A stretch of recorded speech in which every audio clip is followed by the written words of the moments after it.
তুমি আমার কথা শোনো না? তুমি কেন কিসের জন্য গোসলখানে যাওয়ার পর এই কোরআনে বসে গোসল করছো? আল্লাহ তাআলা সাথে সাথে তোমার উপর লানত দিয়ে দিয়েছে।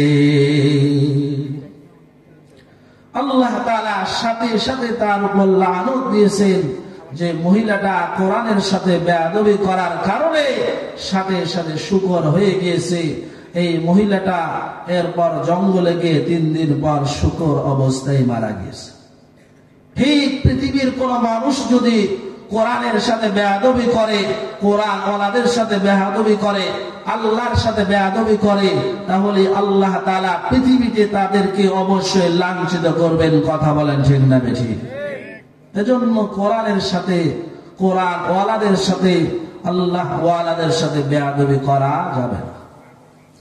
তাহলে বিভিন্ন রকম গুনাহের কারণে বিভিন্ন রকম শাস্তি হয়।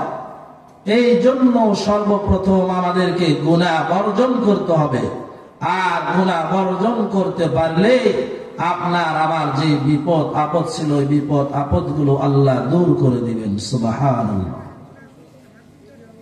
শুধু বিপদ আপদ দূর করবেন তা নয়, আল্লাহ তাআলা বান্দাদের মর্যাদা আরো বৃদ্ধি করে দিবেন যদি আপনি আমি গুনাহ বর্জন করতে পারি। আল্লাহ তাআলা কোরআনের এক আয়াতে বলেন, ফামান তাবা মিন বা'দি যুলমিহি ওয়া আসলাহা ফাইন্নাল্লাহা ইয়াতুবু আলাইহি ফাইন্নাল্লাহা গফুরুর রহিম। মানুষ যখন আল্লাহ তাআলার কাছে তওবা করে, তার কৃত গুনার উপর লজ্জিত হয়ে আল্লাহ তাআলার কাছে তওবা করে, সংশোধন হয়, নিজেকে সংশোধন করে, তো আল্লাহ তাআলা ওই বান্দা তওবা তো কবুল করেন। আল্লাহ তাআলা তার জিন্দেগীর সব গুনাহ মাফ করে দেন। এ মুসলমান আল্লাহর গোলাম, মীরাপাড়া এলাকার যুবক ভাই, মানুষ যখন আল্লাহ তাআলার কাছে তওবা করেন, আল্লাহ কত খুশি হন, কত খুশি হন। আল্লাহর পয়গম্বর হাদিসের মধ্যে বলেন, একজন আল্লাহর গোলাম উটে করে রওনা দিয়েছে। অনেক দূর যাওয়ার পর লোকটা ক্লান্ত হয়ে গেছে। এবার আল্লাহর গোলাম উটটা পাশে রেখে বিশ্রাম করার জন্য রেডি হয়ে গেছে। এই লোকটা এক পর্যায়ে ঘুমিয়ে পড়েছে। ঘুম থেকে জাগ্রত হওয়ার পর লোকটা এদিকে ওদিকে তালাশ করে দেখে, তার যে উটটা ছিল উটটা আর দেখা যায় না। লোকটা এবার টেনশনের মধ্যে পড়ে গেলেন। এ মুসলমান আল্লাহর গোলাম, এমন টেনশনে পড়ে গেছে, এমন টেনশন, লোকটা চিন্তা পড়ে গেছে, এই উটের উপর আমার আসবাবপত্র, খানা পিনা সব আছে।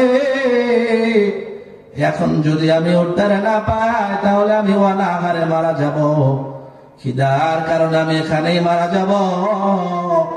লোকটা চিন্তা করতে করতে আবার ঘুমিয়ে পড়েছে।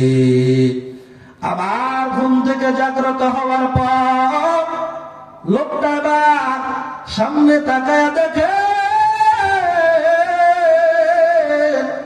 তার হারানো উটটা তার সামনে আছে। আল্লাহর নবী হাদিসে বলেন, ওই লোকটা এত খুশি হয়ে গেছে, এত খুশি হয়ে গেছে, লোকটা খুশির ঠেলায় বলতেছে, লোকটার বলার কথা ছিল, আল্লাহ আপনি আমার মালিক, আমি হলাম আপনার গোলাম, এই জন্য আমি উটটা পাইছি। এই কথা না বলে লোকটা খুশির ঠেলায় বলতেছে, ও মালিক আপনি হলেন গোলাম আর আমি হলাম মালিক, এই জন্যই উটটা পেয়ে গেছি। আল্লাহ নবী বলে লোকটা খুশির ঠেলায় কথা বলেছে, অন্য কোন কারণে বলেন না রে সাহাবারা। আল্লাহর পয়গম্বর বলেন এই লোকটা যেমন উটটা পাওয়ার পর এত খুশি হয়ে গেছেন, এত খুশি হয়ে গেছেন, কোন মানুষ যখন আল্লাহ তাআলার কাছে তওবা করে, মালিক আমি বড় ভুল করে ফেলেছি, আল্লাহ তাআলা ওই উট হারানো ব্যক্তির চাইতে ওই বান্দার প্রতি কোটি কোটি গুণ খুশি হয়ে যান। সুবহানাল্লাহ। এই জন্য আল্লাহ তাআলার কাছে তওবা করতে হবে, খাঁটি মনে তওবা করতে হবে, তাহলে আল্লাহ তাআলা জিন্দেগীর সব গুনাহগুলো আপনার আমার মাফ করে দিবেন। যতই বড় ভুল করি না কেন আল্লাহ তাআলার কাছে ক্ষমা চাইতে হবে, আল্লাহ খুশি হয়ে যাবেন। একটা ঘটনা আছে মুসা আলাইহিস সালামের জামানার ঘটনা, যে মানুষ যতই বড় গুনাহ করুক না কেন আল্লাহ তাআলার কাছে তওবা করলে আল্লাহ কেমন খুশি হন আর কেমন মর্যাদা বৃদ্ধি করে দেন। মুসা পয়গম্বরের জামানার ঘটনা, দীর্ঘদিন হয়ে গিয়েছে বৃষ্টি বর্ষণ হচ্ছে না। তো লোকেরা এসে পয়গম্বর মুসার কাছে আসলেন, আসার পর বললেন, ওগো আল্লাহর পয়গম্বর, দীর্ঘদিন হয়ে গিয়েছে আসমান থেকে বৃষ্টি বর্ষণ হচ্ছে না, আপনি একটু দোয়া করেন আল্লাহ যেন বৃষ্টি দেন। আল্লাহ নবী মুসা বললেন, আগামীকাল মিশরের ময়দানে মাঠে তোমরা সকলে উপস্থিত হবা। কিতাবে লিখেছে ৭০,০০০ মানুষ সেখানে উপস্থিত হলো। ৭০,০০০ মানুষ উপস্থিত হওয়ার পর ইস্তিসকার নামাজ পড়ে আল্লাহ তাআলার কাছে মুসা নবী উম্মতদেরকে নিয়ে দোয়া করছেন, কিন্তু বৃষ্টি হচ্ছে না। আল্লাহর পয়গম্বর মুসা আলাইহিস সালাম এবার দোয়া করলেন, আল্লাহ আপনার বান্দা আপনার পয়গম্বর মুসা এর আগে যতবার দোয়া করেছেন ততবার দোয়া কবুল করেছেন। মালিক এখন আমি দীর্ঘক্ষণ ধরে দোয়া করি, কিন্তু দোয়া করার পর আমার দোয়া কেন কবুল হচ্ছে না রে মালিক? আল্লাহ তাআলা ওহীর মাধ্যমে জানায়া দেন, ও পয়গম্বর আমি আল্লাহ কিসের কারণে বৃষ্টি বন্ধ করে দিয়েছি জানো?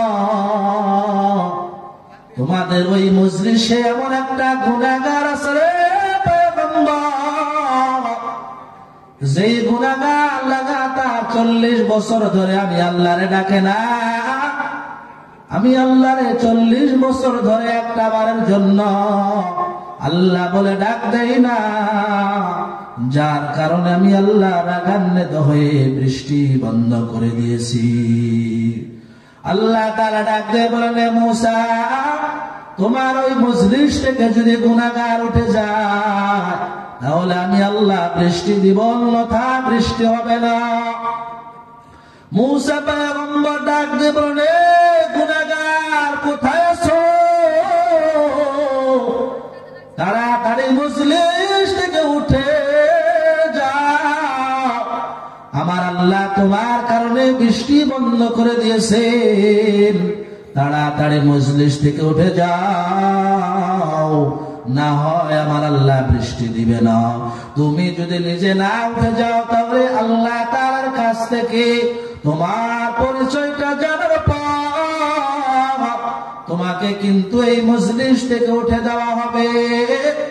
এবার গুনাহগার চিন্তায় পড়ে গেলেন, আমি যদি মজলিস থেকে উঠে না যাই তাহলে আল্লাহ তাআলার কাছ থেকে পয়গম্বর মুসা আমার পরিচয়টা জেনে আমাকে মজলিস থেকে উঠে দিবে।